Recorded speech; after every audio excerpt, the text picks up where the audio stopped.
Olá, irmãos, tudo bem? A graça e a paz do Senhor Jesus. Estamos mais uma vez aqui para a gente compartilhar da palavra de Deus. E na semana passada a gente fez uma interrupção, né? Pelo menos no online a gente fez uma interrupção na série de mensagens Autoridade e Poder, mas hoje a gente continua com essa mesma série de mensagens. Autoridade e Poder, caminhando com aquele que tem o controle de toda a situação. E nós vamos falar sobre aquele que tem autoridade sobre a falta de esperança. Exatamente, a falta de esperança.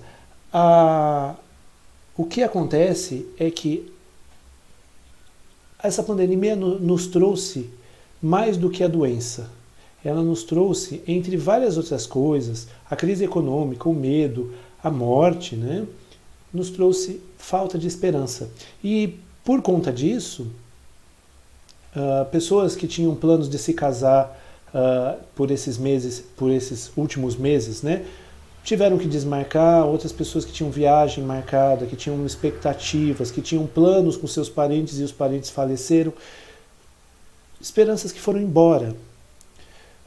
A gente tem que lidar ao longo da vida com esperanças que caem, com frustrações, com decepções, com expectativas que não se correspondem, né?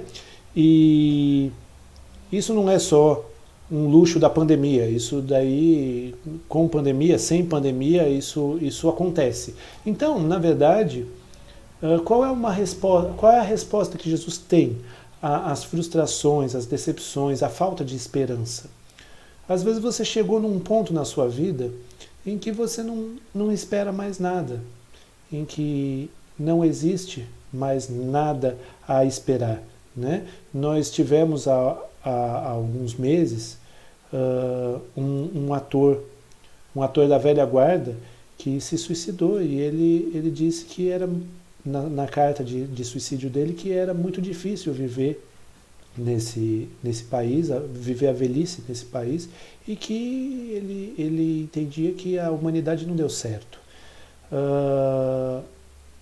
Talvez você esteja vivendo uma falta de esperança muito grande na sua vida, ou perspectivas que você tinha e ruíram, e eu convido você então a ler comigo Mateus 5, de 21 a 34.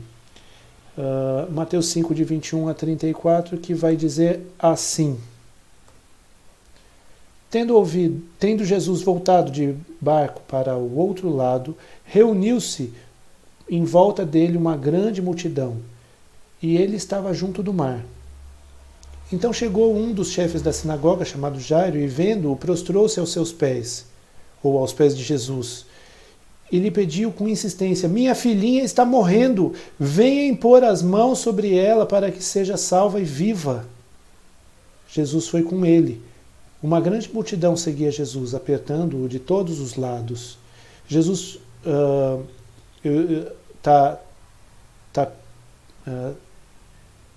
o versículo aqui está repetido, né? Vamos para o 25. Estava ali certa mulher que havia 12 anos vinha sofrendo de uma hemorragia. Ela havia padecido muito nas mãos de vários médicos, gastado tudo o que tinha, sem contudo melhorar de saúde. Pelo contrário, piorava cada vez mais.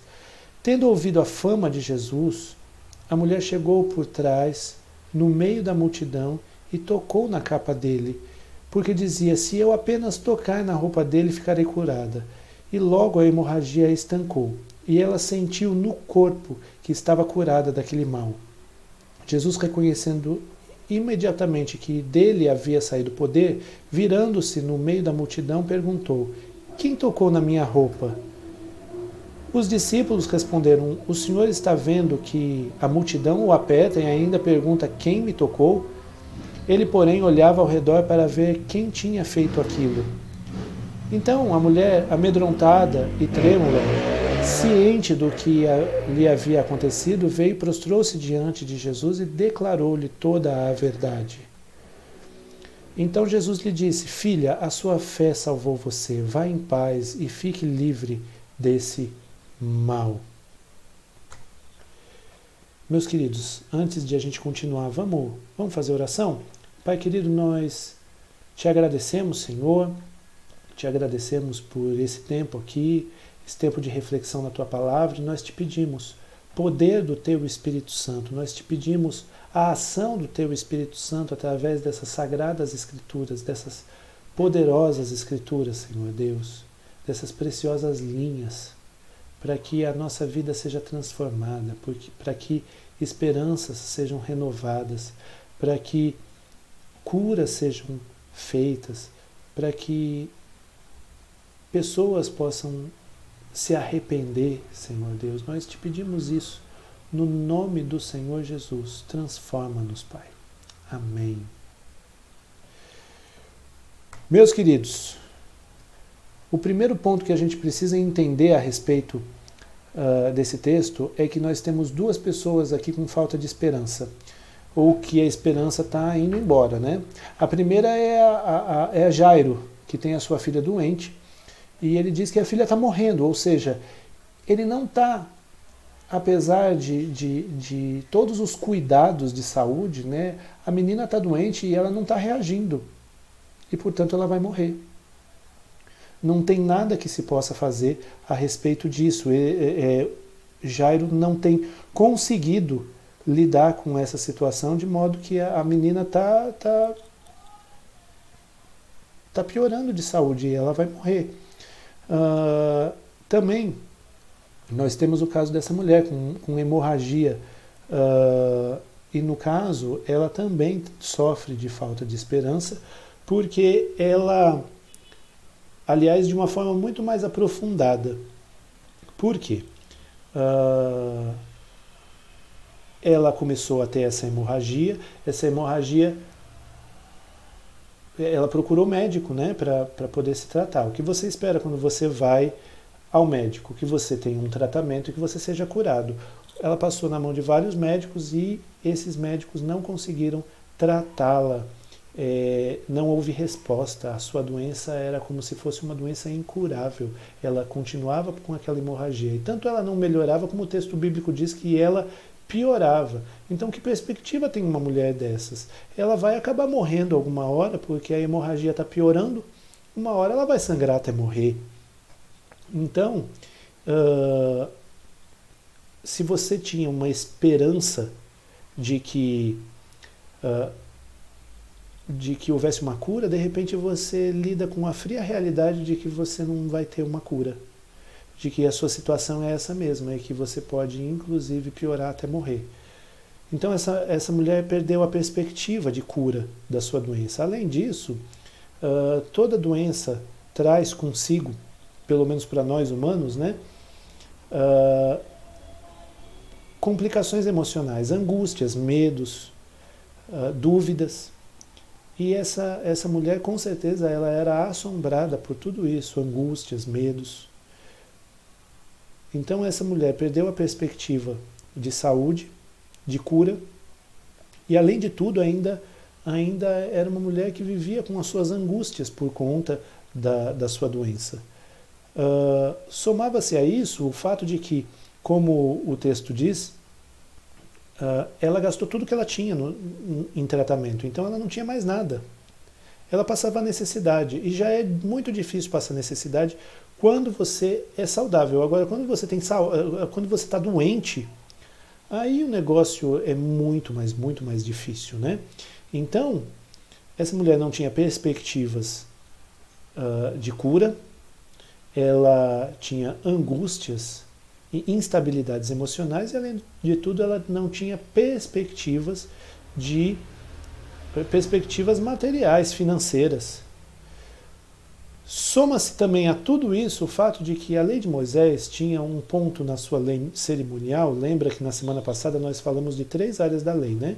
A lei moral, ou seja, aquilo que na lei de Deus diz como o israelita deveria se comportar.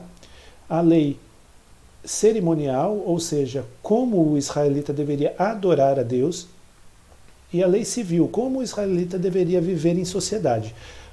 Na lei cerimonial existiam alguns símbolos dos quais, se você fizesse isso, aquilo, se você estivesse de uma forma ou de tal forma, você ficava ou se tornava impuro.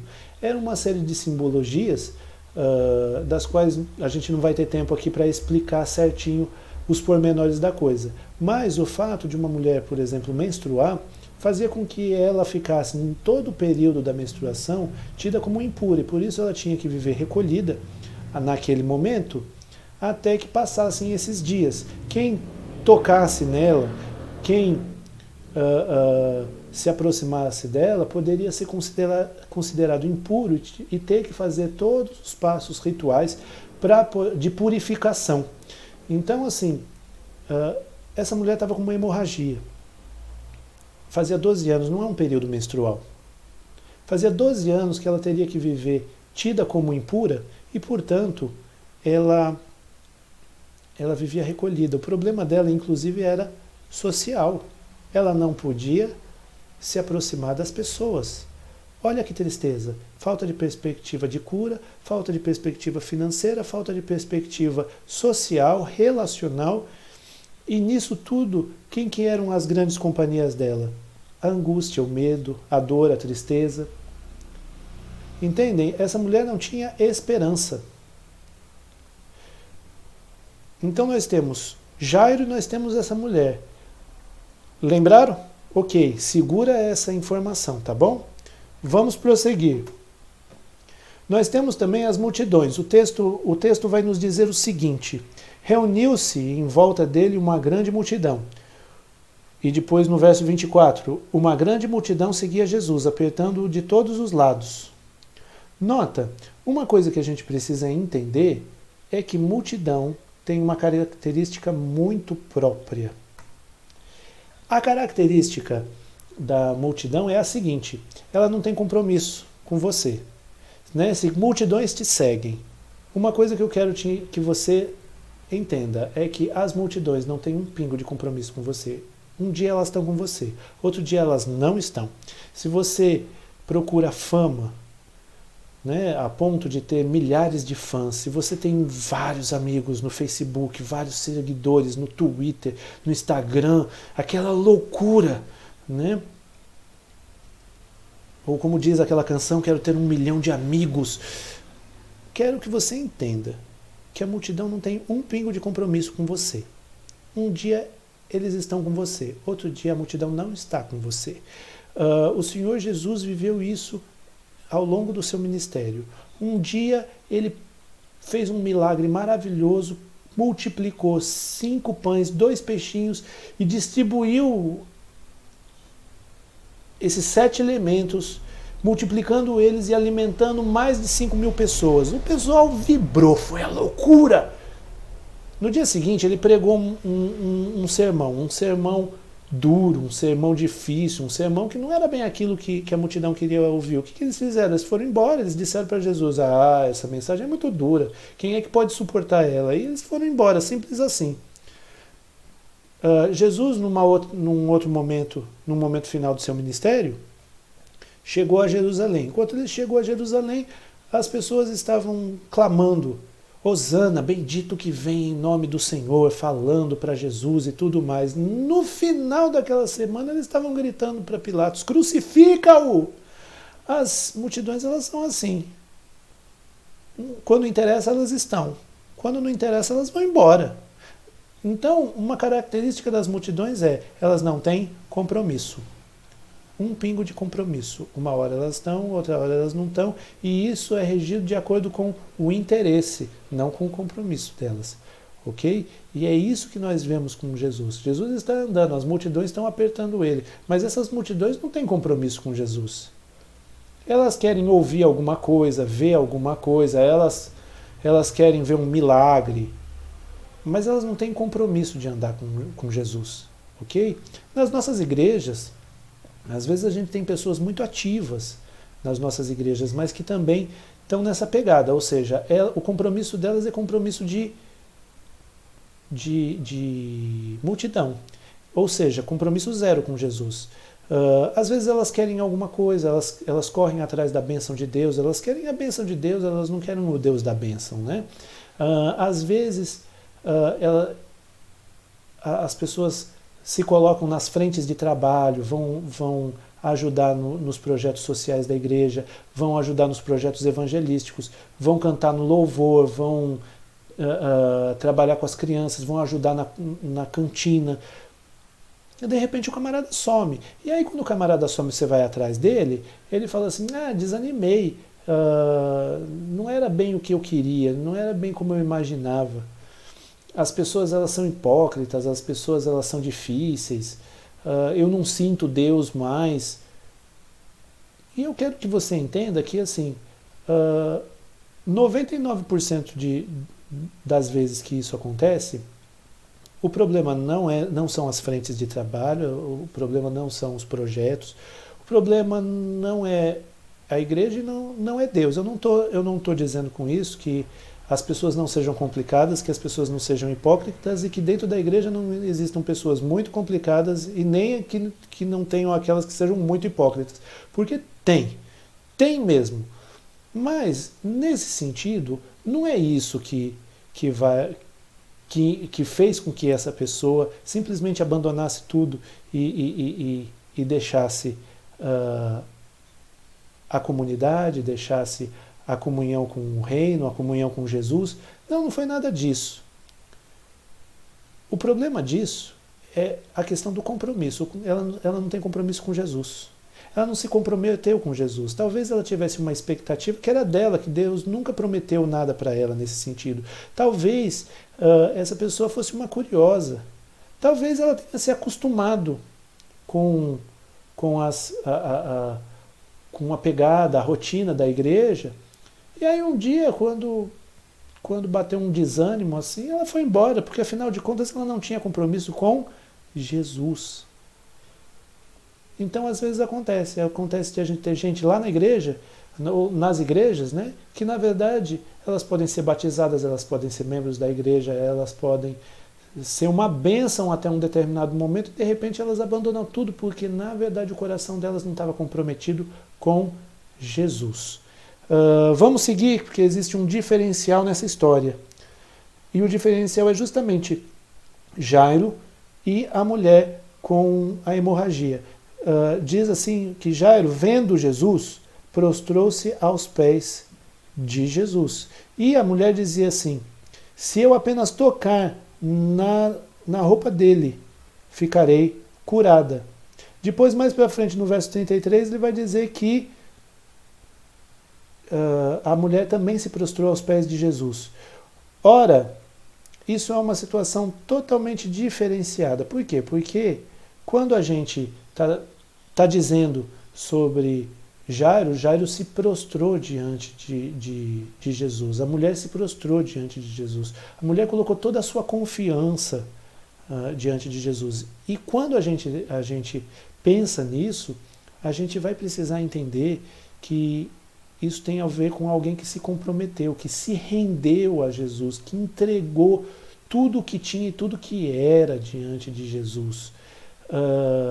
É muito mais do que uma curiosidade, é muito mais do que um interesse, é muito mais do que estar perto de Jesus quando é conveniente. Faça chuva ou faça sol. Essas pessoas foram até Jesus. Não importa como fossem as dificuldades. Entende? Então, por exemplo, você pode estar muito cansado e mesmo assim você olhar uma cadeira e falar tudo sobre a cadeira, as propriedades da cadeira e como ela é forte, como ela é resistente, como o material dela é ótimo. Mas, se você não se comprometer com a cadeira, você não vai descansar. Como é que você se compromete com uma cadeira? Você confia todo o peso do seu corpo na estrutura da cadeira. Você pode estar morrendo de calor e está à beira de uma piscina. E você fala bem da piscina, você fala que a água está fresquinha, que a água está limpinha, que a piscina é ótima, mas se você não mergulhar naquela água, se você não entrar na piscina, amigo, você não vai se refrescar de absolutamente nada, você vai continuar com calor. Então é nesse sentido que a gente fala de creio em Jesus, é nesse sentido que a gente fala sobre se render a Jesus e se comprometer a Jesus. Se você não se compromete com Jesus, eu lamento, mas você não vai ter essa convivência de perto. E essa convivência de perto ela é muito, muito, muito importante para o que vem a seguir. O fato de que Jesus tem autoridade sobre justamente a falta de esperança. É aquele que age na desesperança. O texto diz, no verso 29, e logo a hemorragia estancou, e ela sentiu no corpo que estava curada daquele mal. Os médicos não conseguiram tratar dela. As terapias não conseguiram dar conta da hemorragia, mas Jesus conseguiu. Por quê? Porque ele tem autoridade e poder sobre toda a falta de esperança. Por isso, nesse sentido, eu digo, se você está cansado e tem uma cadeira, você rende o seu corpo na estrutura da cadeira. Se você está com calor e está perto da piscina, você precisa entrar na piscina, se comprometer, vamos dizer assim, com a piscina, para você se refrescar. Se você tem falta de esperança, o que eu posso te dizer é, não fique acenando de longe para Jesus, dizendo, Jesus é lindo, Jesus é ótimo, eu acho Jesus um mestre maravilhoso. Não, se comprometa com Jesus, entregue-se a Ele, entregue todos os elementos da sua vida a Ele, porque é estando perto dele que a transformação vem. Entenda, ele é que pode lidar com as suas frustrações, com as suas decepções, com os seus medos, com a sua falta de esperança. Seja ao longo daquilo que aconteceu na história da sua vida, seja o que está acontecendo hoje no meio da pandemia. Eu não sei como é que você está reagindo à pandemia. Mas eu quero que você entenda que Jesus é aquele que pode te estender a mão e transformar a sua vida, transformar a sua situação.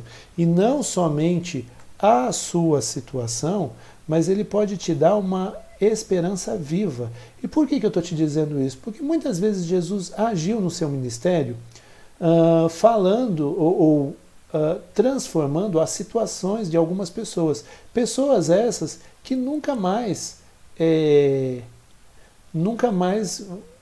lidaram ou se relacionaram ou tiveram interesse em se relacionar com Jesus. Uma vez Jesus curou 10 leprosos e só um voltou para agradecer. E os outros leprosos, eles foram embora, eles não foram mais procurar Jesus e nem tinham um grande interesse em seguir Jesus ou se comprometer com Jesus. E mesmo assim, Deus, através de Jesus Cristo, foi lá e os curou. O que eles ganharam com isso? Cura física. Mas a esperança que Jesus nos dá é uma esperança muito maior do que simplesmente a esperança de uma circunstância, a transformação, a resolução de uma situação.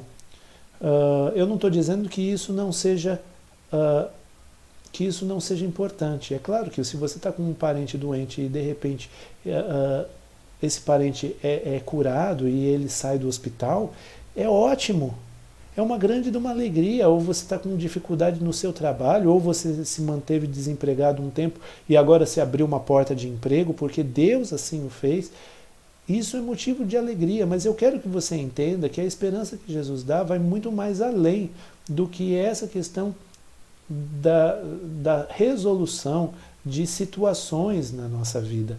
Ela vai para a eternidade, é uma esperança que se estende para a eternidade. Uma vez que essa esperança se estende para a eternidade, ela não está presa ao contexto da sua vida, às suas circunstâncias. Entende? Então, por exemplo, o profeta Abacuque vai dizer que mesmo que nada dê certo, mesmo que exista uma total falta de perspectiva na vida dele, ele se alegra no Senhor. Por quê? Porque ele é bacanão? Não, porque Deus deu para ele esperança viva. Ele se rendeu a esse Deus, porque o Deus a quem a gente se rende é o Deus que cuida, que protege, que sustenta, mesmo nas piores perspectivas. Então, o que inclusive eu te falo não é sobre simplesmente a resolução das suas frustrações, mas de receber de Jesus uma esperança viva, uma esperança que vai além das nossas frustrações, uma esperança que vai além das nossas circunstâncias de vida neste momento. Vai muito além desta vida que vivemos hoje. Mas tudo isso só vai poder ser possível se você fizer exatamente aquilo que Jairo e aquela mulher fizeram, que foi colocar toda a sua esperança, toda a sua confiança diante do Senhor e se render diante do Senhor. Por isso, eu convido você a fazer exatamente isso, render toda a sua vida, tudo que você tem, tudo que você é, para que Jesus dirija, para que Jesus guie do jeito dele, segundo a vontade dele, segundo os ensinamentos dele. Faça isso. Quanto às questões, você pode dizer assim, Gustavo, mas eu tenho tantas decepções, tantas frustrações, tantas mágoas na minha vida, eu compreendo. Por isso, eu convido você a colocar tudo isso diante de Jesus Cristo de Nazaré. Nesse momento, você, terminando de assistir esse vídeo, você se coloque diante de Jesus em oração. E fale para Deus quais são as suas frustrações. Fale para Deus quais são as suas faltas de esperança. Fale para Deus quais são as suas mágoas, as suas dúvidas. Coloque diante dele todas essas coisas, na confiança de que ele é um Deus que não responde aquilo que você quer, mas ele transforma do jeito que ele sabe que é o melhor. Eu quero orar por você nesse instante. Pai querido, nós nos colocamos diante de Ti. Eu coloco cada um desses que está assistindo este vídeo nesse instante, Pai. Abençoa, Senhor Deus, transforma, cura no nome do Senhor Jesus. E é nesse nome poderoso que nós te pedimos que toda frustração, toda decepção, toda falta de esperança seja tratada, Senhor Deus. Traz, se existe alguém que não tem laços de compromisso contigo, incomoda o coração dessa pessoa, Senhor, para que ela possa se achegar mais perto do Senhor, para poder ter um relacionamento de compromisso e de rendição com o Senhor, Pai. É no nome de Jesus que nós oramos. Amém. Que Deus abençoe os irmãos e que dê uma semana maravilhosa para vocês. Portanto, vão para ser bênção na vida daqueles que te cercam ao longo dessa semana, mas vão, guiados e sustentados pela esperança viva que só Jesus dá. Que Deus abençoe cada um de vocês. Um abraço.